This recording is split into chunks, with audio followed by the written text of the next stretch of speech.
wrote my first song when I was 9. It was called "Summertime." When I'd love to take a swim with you in the summertime, and yeah, it was after learning my first 4 chords, learning how to play Beatles songs and the Monkees, and then I just took it from there. It was I never stopped ever since then. Can you still remember the song? Well, when I'd love to take a swim with you in summertime. Oh yeah, we swim so far in the ocean so blue in the summertime. Oh yeah. Of course, I sang it about 2 octaves higher. And who were your main musical influences? You mentioned the Beatles and the Monkees.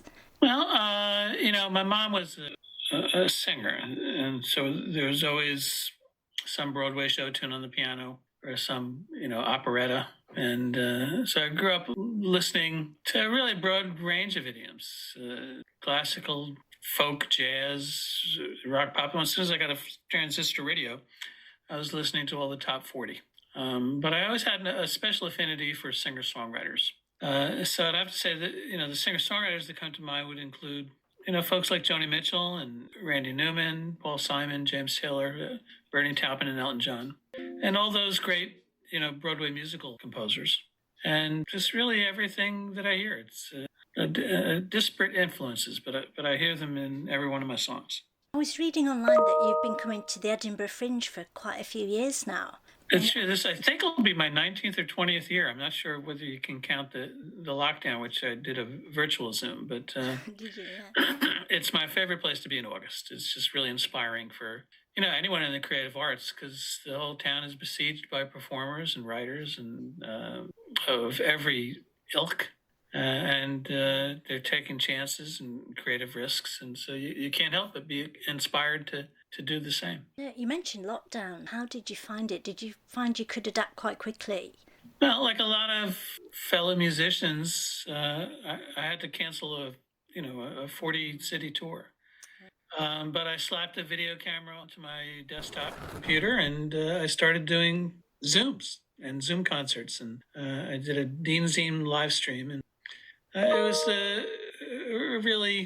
it was a powerful way to stay connected with my audience and to continue doing what I do, writing and performing, and without any of the traveling. So it has some downsides, but I really grew to appreciate the Zoom performances because, especially because you can see people, you can see their faces up close, something you can't always do in a live gig. So yeah, I appreciated that the technology stepped in and helped bridge that gap for that period of time. Yeah. But it's still nice to get back on the road and share space and music and with a real live audience out there in reality. Yeah, because it was such a strange time, wasn't it? That I think the musicians and artists that managed to find a way to communicate, you've got a real bond with them, haven't you, because of that? And it's nice to build on that. So you're on quite an extensive tour. I think you're going from Southampton to Aberdeen, almost from the south of the UK to the north. Pretty much. I think you're seeing more of the country than I am, definitely this year.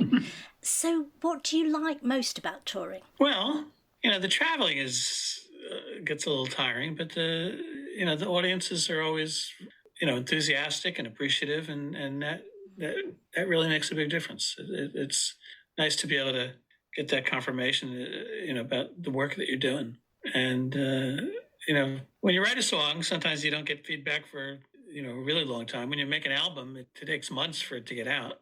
But when you're performing live on stage, that feedback is instantaneous in real time.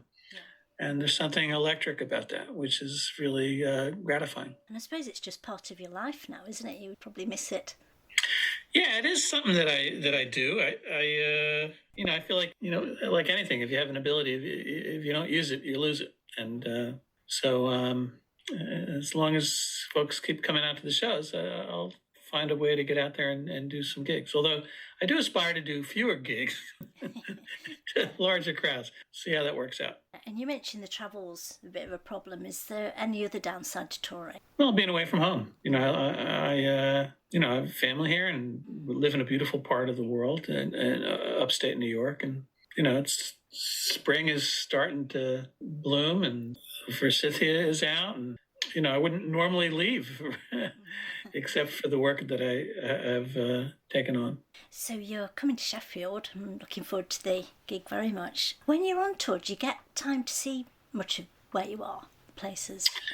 Not a lot, but when I do, it's nice to be able to stretch my legs and explore a new place, a new topography. And, the further north that I go in England, the more familiar it is, because I live upstate New York, and it's the foothills of the Catskill Mountain Range.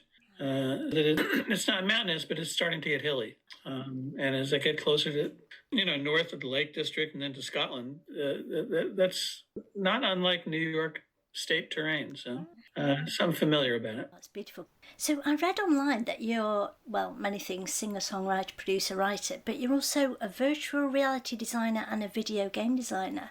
How did that come about? Inadvertently.